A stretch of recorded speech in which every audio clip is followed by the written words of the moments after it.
China passed a security law that gives Beijing sweeping powers over Hong Kong Tuesday morning. The territory's cable TV, citing an unidentified source, said the law was passed unanimously by China's parliament. It sets the stage for the most radical changes to the former British colony since it was handed back to China in 1997. The law is a response to last year's often violent pro-democracy protests in the city.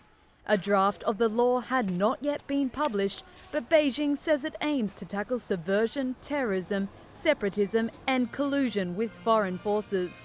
There are reports that the heaviest penalty under the law would be life imprisonment. Hong Kong's leader Carrie Lam spoke shortly after news broke,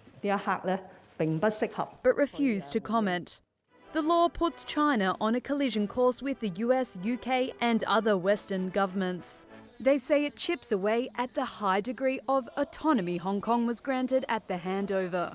Beijing says the law will target only a small group of troublemakers and will not affect rights and freedoms, nor investor interests. But on Monday, Washington said it would end Hong Kong's special status under US law. That will stop defense exports to the city and restrict its access to high-tech products. Secretary of State Mike Pompeo said the US was left with no other choice and, quote, the Chinese Communist Party's decision to eviscerate Hong Kong's freedoms has forced the Trump administration to re-evaluate its policies toward the territory. On Tuesday, Carrie Lam fired back, saying,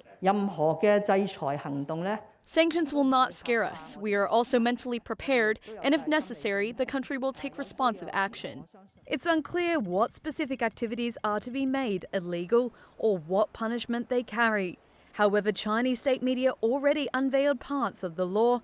Judges for security cases are expected to be appointed by Carrie Lam. The law comes into force as soon as it is officially published in Hong Kong.